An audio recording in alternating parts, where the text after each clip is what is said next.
Welcome to our presentation, Convergence or Collision, AI and Content Marketing. I operate a B2B content marketing consultancy called MSMC, and I've been doing this for a really long time. And like a lot of people in my particular space, I've kept an eye on AI and the way it could possibly affect how we go about doing our business, because I think there are going to be profound impacts. And so, this presentation and some other material we'll talk about at the end that arises out of it um, are basically us trying to understand what is that interaction between AI and content marketing, and how's it going to impact the content marketing business, our clients, and the professionals who are right now dedicated to turning out content marketing. Um, if you look sort of at what people have said about the effects of artificial intelligence and machine learning, there are extremes. This quote from McKinsey is kind of optimistic. It says, while automation will eliminate very few occupations entirely in the next decade, it will affect portions of almost all jobs to a greater or lesser degree, depending on the type of work they entail. So, yeah, changes are going to happen, but it's all going to vary. And we've kind of seen in other categories where these changes have not necessarily been that negative or entirely negative. Then again, you have the other extreme, this guy. There certainly will be job disruption, because what's going to happen is robots will be able to do everything better than us. I mean, all of us. I am not sure exactly what to do about this. This is really the scariest problem to me, I will tell you. Elon Musk. So you take that as you will. But as I said, we're trying to kind of have a better understanding in this presentation about what the impacts might be and how maybe the content marketing community can prepare for it. Because, when you mention AI, there's certain images that jump into people's heads, especially a content creator's head. The idea of automating systems taking over not just the more mundane and boring aspects of content creation. I mean, that's something I think everybody would agree might be, we might all desire. Or it might be something like this guy. He once wrote content. He once had my job. In fact, that might be me in 10 or 15 years if the robots took over to the degree that a lot of people fear. But, what's the reality here? So first, let's define exactly what we mean when we're talking about artificial intelligence and machine learning. Broadly speaking, artificial intelligence can be broken down into three primary categories. There's artificial narrow intelligence, ANI, which is weak AI, and it's the kind that focuses on one particular task, has a very limited range of abilities. This is most of what you see in our everyday lives nowadays, from chat boxes to any other sort of natural language learning application that you might see. Siri is an example. Artificial general intelligence, AGI, would be on the level of a human mind, and it's probably going to be some while before we get even that far. However, AGI would be able to think on the same level as one of us, which might be intimidating enough all on its own. The last one is the scary one. It's artificial superintelligence, ASI. That's where the machines become incredibly smart and surpass human capacity. However, it would have to be more capable than any of us in every single way imaginable. They wouldn't be just carrying out tasks. They would have emotions. They'd have relationships. For all intents and purposes, they'd be just like us, except they wouldn't have a physical instrumentality. Now let's really quickly talk about the difference between automation and artificial intelligence. In an automated system, the system follows a series of programmed actions time after time. There may be some divergence there. You may fill out a different form field than you did the time before, and the system may react differently, but it's all programmed. The system is not necessarily learning about your actions or about itself or about the data that is being inputted into it. Artificial intelligence will take the data that it receives, and it will learn from that data, and will even originate new actions, depending on its sophistication, on the basis of that data. Another key distinction to keep in mind when we're talking about AI models is the fact that they come in three different flavors. There's the black box AI model, there's the glass box AI model, and then there's the Centaur AI model. In a black box system, there is no visibility for the user in terms of what happens between when data is input into the system and when the AI outputs conclusions, recommendations, or if it's empowered, takes actions. In a glass box system, as you might imagine, there is transparency, and the user is able to make adjustments in terms of the parameters and functionality, etc., that are controlling what's going on inside the AI system. Now, why does that matter? Well, in the world of artificial intelligence data analytics, some users want to feel that they can trust the results that they're getting, and the way they can do that is by understanding the processes that are going on within the box. A Centaur AI system is one that is meant to combine the best capabilities of an AI and human users. The idea being that the Centaur system will perform better with AI and human beings teaming up than either party could possibly perform on their own. So when an Elon Musk starts to go off a bit about the fact that artificial intelligence is dangerous and bad, what he's really ranting against is artificial superintelligence, which is a long way off, if in fact it ever arrives, because there are some people who think that it's theoretically impossible. But in the meantime, people are certainly concerned about whether or not AI at the ANI or AGI level are going to be taking away their work and substituting machine-generated content for stuff that's being turned out by content professionals. Now, I hate to be the bearer of bad news here, but I think we're all pretty much aware that there's a lot of content already being generated by AI platforms. It's often the kind of rote, template-based, repetitive content that most of us will not miss doing.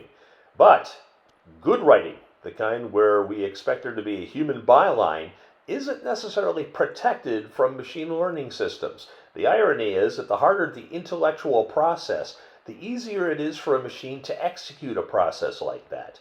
It's just that they can't master the instinctual aspects of creativity that go into good writing. Now, as far as these templated types of pieces go, who's doing it? Forbes has been generating earning reports using Quill for almost a decade. AP has partnered with Automated Insights to use the Wordsmith platform to generate news items. And before they were using it, they were creating quarterlies for 300 companies. Now they're doing 3,000 per quarter. The New York Times, it's turned to AI to generate some of its wedding announcements. And some of the other stuff, as you would expect, would include auto listings, weather reports, stuff of that type. What's interesting here is that, well, let's look at the Washington Post, who's been using heliograph to do basic sports coverage, localized election results. The interesting thing is that many readers can't differentiate between this kind of content when it's being generated by software versus when it's being generated by human journalists. So what's driving AI adoption in general? It's the fact that the world is now made up of data. As of 2017, 90% of the world's data had been created over just the previous 2 years. Now, in order to function as a business or as a government, you got to be able to analyze all of that data. But human beings just aren't equal to the task. AI is. It's capable of analyzing massive data sets far faster than we can. But again, the content that AI generates is pretty much described as being boring and overly descriptive. Now, is there an upside to the introduction of AI into content generation? There absolutely is. It starts with the fact that AI helps teams produce more content, more affordably, more efficiently. If you look at a statistic from AP, it says that it frees up to 20% of the time that journalists spend on earnings reports. So they can now work on more important stories that can use human attention. They can focus their capabilities on well-researched, more nuanced, more informative and entertaining pieces. Right now, AI-generated content is being used by not just the news aggregators, but more corporate content departments and others. Brands are experimenting with it to do things like write advertisements, do music composition, make movies, and even venture into the area of the creative arts, painting, for instance. Uh, why are they doing it? Because if you crunch data, you can enable personalization. 72% of consumers say they'll only engage with personalized messaging. 83% of consumers are willing to share their data with you if they're receiving personalized experiences. 89% of digital businesses are investing in personalization, and consumers are 3 times more likely to view personalized offers as being important versus unimportant. AI is going to enable content marketers to create ultra personalized content. The other aspect of this, of course, is content delivery. If you're not putting the right content in front of the right person at the right time, when they are most susceptible to your message, most open to engagement, then that's money left on the table. Uh, AI and machine learning are being adopted to handle the targeting side of the equation so that you are going to be able to hyper personalize content at scale because you're going to be able to hyper personalize the delivery that's involved. Large organizations with existing content inventories, which may number in the thousands or tens of thousands of content assets, are trying to personalize content distribution so they can better leverage all those assets or any future assets they may create. We've already spoken to companies that are trying to unwrap this opportunity on a very large scale. This omni-channel, right person, right time, right moment, right content delivery is the paradigm that these companies and others are all trying to reach, and they are putting forth an awful lot of effort in order to make it a reality. Now, all of this begs the question, what kind of AI tools can you put to use right now? Well, the fact is there are more of them than ever. We've already mentioned a few of them, the ones like Wordsmith and others that are being used by very large news and other content providers. Which of them you deploy depends on your goals and objectives, what need you have to scale content, and where you stand in your content AI maturity path. But let's take a look at a few of the more intriguing forward-facing AI iterations that are out there. We mentioned the creative arts. Here's DALL-E, which is a fairly well-known platform, which can create imagery using AI. In this particular case, it has taken the image of a harp and it has reinterpreted it in the shape of a snail. But maybe more excitingly, let's take a look at how this could work when DALL-E is interpreting language input. In this particular case, it was using social media, Twitter, in order to solicit suggestions from Twitter users about what kind of image it could generate. It took this suggestion, digested it, and generated this image. Now, this didn't happen in real time necessarily, but in a few more years, with a little bit more sophistication and learning on the part of the platform, it probably will be able to generate imagery in real time in response to user inputs, whether that input is being keyed in a social feed or on a website, or whether it's being provided verbally or through some other sort of cue. The platform will be able to generate content in response to the user's individual wants in real time, right at the point of engagement. That's pretty exciting, or terrifying.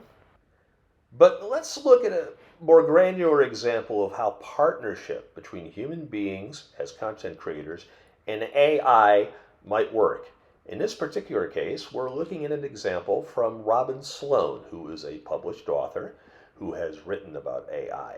Here he is using a language recognition platform, and it's going to complete this sentence for him. Now, the interesting thing here is that it's going to take that sentence in a wildly different direction that he might not have thought of on his own.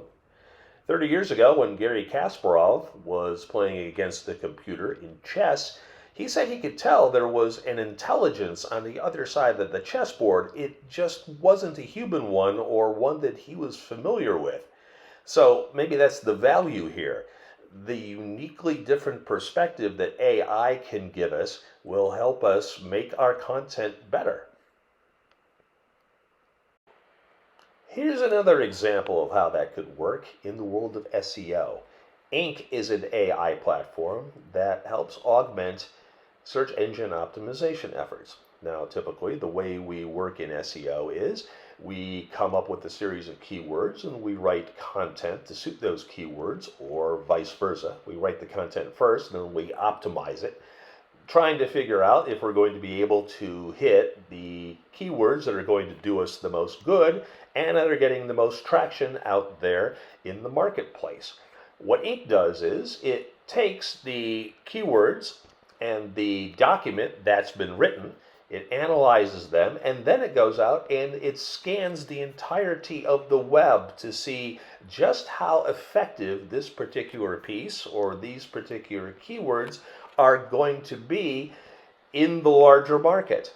It does that, obviously, at a speed and at a scale that no human being or group of human beings is ever going to be able to duplicate. But by doing that, it's going to ensure that SEO is as effective as possible. And again, that's an example of partnership, where AI is going to be able to provide a service, provide a complement that human beings would not be able to deliver on their own. The human beings are going to be the ones responsible for figuring out if this particular set of keywords and this particular focus in terms of the article are the right ones to benefit their business. As content marketing professionals, we've got to accept the fact that artificial intelligence tools are on their way if they aren't already entrenched within our organization's operations. In order for us to be putting content out there that's going to do the best possible job, we're going to have to learn how to utilize these tools. Now, that entails that we understand exactly how mature our organization or our client's organization is when it comes to content AI maturity. And this is a model for that we can use in order to understand just how far down that path we happen to have gone. At the most basic, the unstarted level, well, it's exactly as it says. No AI tools are in use, there's no activity around AI, and therefore you're not accruing any of the benefits.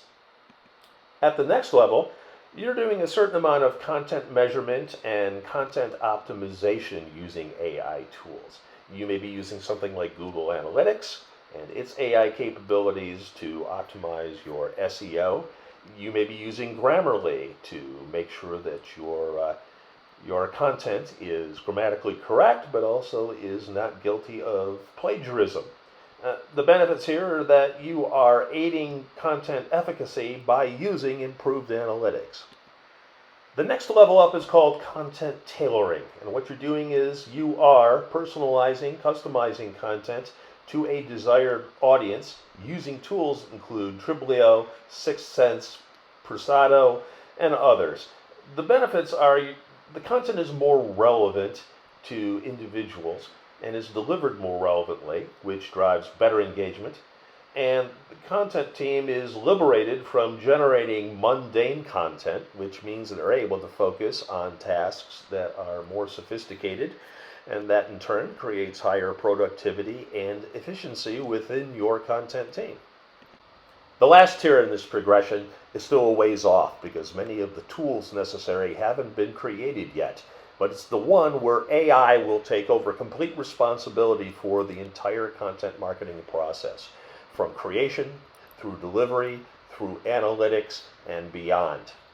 The benefits will be significant, but as we see, there's still going to be a place for human beings in this equation. So if you're paying the bills, by grinding out an awful lot of rote content, fairly repetitive content, you're probably understandably concerned about the fact that AI may take away a lot of that work. Um, but you have to look at the flip side. That's that AI and content automation can be powerful tools for content teams to have in their back pocket in order to do a better job on behalf of their organizations or on behalf of their clients. We, as content marketing professionals, simply need to learn how to work with AI.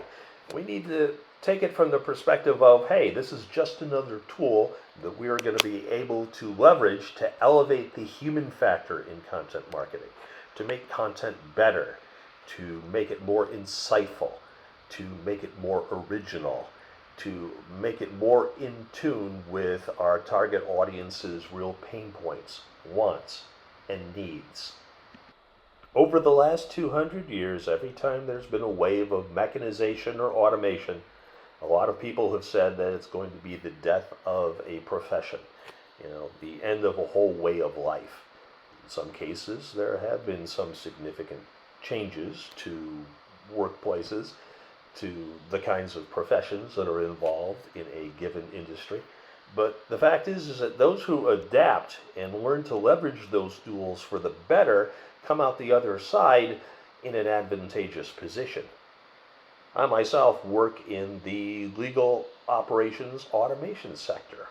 My clients there are delivering solutions that are helping legal firms and corporate legal departments to free their staffs, not just lawyers, but everybody who works below them in support of legal teams, to do a better job by releasing them from a lot of the mundanity and drudge work that's involved in the legal profession. And there's an awful lot of it. The same thing holds here with content marketing. What we have to do is we have to figure out the right ways to use these tools in order to free ourselves from the drudgery of everyday content generation and from those tasks that we as human beings are simply not that good at and which deserve to be automated. That way we're going to be able to turn our attention to those areas where we're going to be able to offer invaluable capability, insight, intelligence, and creativity. And by doing that, we're going to open up new horizons for content marketing for ourselves and for the audiences that we're going to be serving and for the corporations and clients that we work for.